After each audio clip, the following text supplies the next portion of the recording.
Italy, लहलहाती पहाड़ियां, कदीम खंडरात और पुरजोश लोगों कैसर जमीन। लेकिन बहुतों के लिए इटली का असल दिलास के खानों में है। क्रीमी रिज़ोटो से लेकर नाज़ पास्ता तक, इतालवी खाना ताज़ा अज़ा और वक्त के साथ चली आने वाली रवायत का जश्न है। और शायद कोई भेदशास बात की मिसालात या क्षेत्र पेशन है करती जितनी के साधा मगर मशहूर पिज़्ज़ा अपनी लामतनाही मुख्तलिफ अक़साम के साथ दुनिया भर के लोगों के दिलों और पीठों में जगह बना चुका है। लेकिन इसकी मकबूलियत से हटकर एक भरपूर तारीख और सकाफती अहमियत है जो इतालवी शनाख्त और फिन पकवान की ईजाद के बारे में बहुत कुछ बताती है। हमारे साथ शामिल हों जब हम पिज़्ज़ा की दुनिया में गौत लगाते हैं, इसकी इब्तिदा, इसके इर्तिका और इसके दीर पामीरा से को तलाश करते हैं।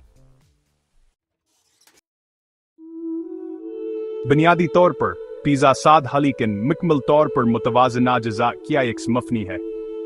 किसी भी बेहतरीन पिज़्ज़ा की बुनियाद आटा है जो बारीक पसे हुए आटे, पानी, खमीर और एक चिकन मिक्स से तैयार किया जाता है।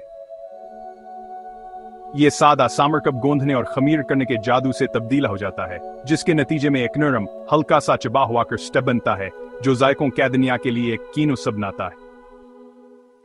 पिज़्ज़ा की रोहास कीचनीमी में है। रवायती तौर पर पके हुए, पसे हुए टमाटरों, लहसनावर खुशबूदार जड़ी बूटियों जैसे और ये गानवावर तुलसी से बनाई जाती है। चटनियाँ एक तहर्रक फराहम करती है जो दूसरे अज्जा की खुशबू से अलग होती है। जबकि क्लासिक टमाटर की चटनी सबसे अहम है। मुख्तलिफ किस्में मौजूद हैं, क्रीम सफेद चटनियों, पेस्टो और यहाँ तक कि जैतून के तेल और लहसुन के बुनियादों के साथ इटली भर में पिज़्ज़ा क्रिस्टस की ज़ियनता है। आखिर में टॉपिंग्स या पॉलिटिकल कारकुनों के लिए स्ट्रीट फूड के तौर पर मामूली आगाज से पिज़्ज़ा अज्जा की एक हैरतअंगेज़ सफ़ को शामिल करने के लिए तैयार हुआ है।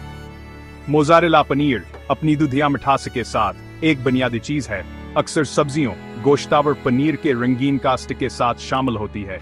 हर एक हितमे शाहकार में अपना मुनफर्द किरदार शामिल करता है। पिज़्ज़ा की इब्तिदा का असराग सदियों पहले कदीम तहज़ीबों से लगाया जा सकता है जो मुख्तलिफ अज़ा के साथ चिपकती रोटियां पकाती थे।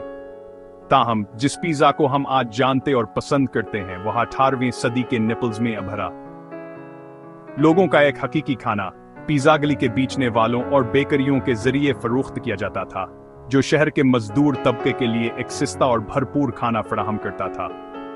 कहानी के पिज़्ज़ा को 1884 में शाही मेरमली जब मुल्क मार्गरीटा फ्रांसीसी आला खानों से तंग आकर मशहूर पिज़्ज़ा रेस्तोरां ब्रांड से पिज़्ज़ा का इंतखाब करने की दरख्वास्त की। इसकी पसंदीदा इतालवी पर चमके रंगों से मजीना एक पिज़्ज़ा सुर्ख टमाटर, सफेद मोज़रेला और सब्ज तुलसी क्वांग के एजाज में पिज़्ज़ा मार्गरीटा का नाम दिया गया, जिसने इतालवी खानों की तारीख में पिज़्ज़ा की जगह को मुस्तहकम किया। सालों के दौरान यह एक सादा स्ट्रीट फूड से एक कौमी खजाने में तब्दील हो गया। इलाकायत गैरत सामने आए, हर एक मकाम या जजा और खानों के रवायत को जाहिर करता है। पतले और करकरारो मंतर्स के पिज़्ज़ा से लेकर मोटे और गूंधे हुए नेपोलिटन क्लासिक तक, इटली का हर खतास महबूब शिपर अपना मिनफरदान दाजर खता है।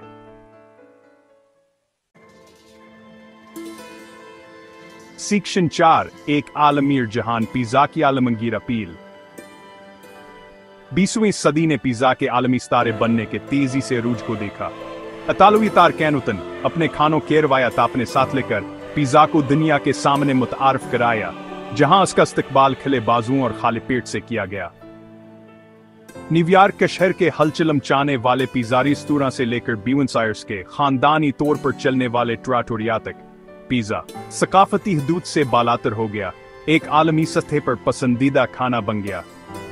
पिज़्ज़ा की आलमी पैलकी की वजाहत है, शायद इतिहास के तस्वुर की सादगी है, हस्ब ज़रूरत के लामुतनाहिया मकानात या पनीरी खूबी के गिरम टुकड़े में काटने की में खुशी है। वजह कुछ भी हो, पिज़्ज़ा सिर्फ एक खाने से ज्यादा बन गया है। यह हाथ की अलामत है, घर की याद दहानी है और लोगों को एक साथ लाने के लिए खाने की ताकत का सबूत है। सेक्शन 5 नतीजा एक्लाज़वाल क्लासिक। नेपल्स की गलियों में इसके मामूली आगाज से लेकर एक आलमी आइकन के तौर पर इसके मौजूद हमकाम तक पिज़्ज़ा ने एक तवील सफर तय किया है। सिर्फ एक से ज्यादा पिज्जा तालवी खानों के की नुमाइंदगी करता है, सादा, जायकादार और रवायत में जुड़े। चाहे हलचल मचाने वाले पिज्जा रेस्तोरां में या अपने घर के आराम में लुत्फ उठाया जाए, पिज्जा लोगों को एक साथ लाता रहता, एक के बाद एक मज़ेदार नवाला। जैसा कि हमने पिज्जा की तारीख, कारीगरी और सकाफती अहमियत को दरियाफ्त किया है, एक बात बिल्कुल वाज़ेह हो जाती है, यह महबूब डिश अपनी तमाम शानदार शक्लों में सादा लज़्ज़तों के दीर पाताख्ता और अच्छे खाने की आलमगीर ज़ुबान का सबूत है।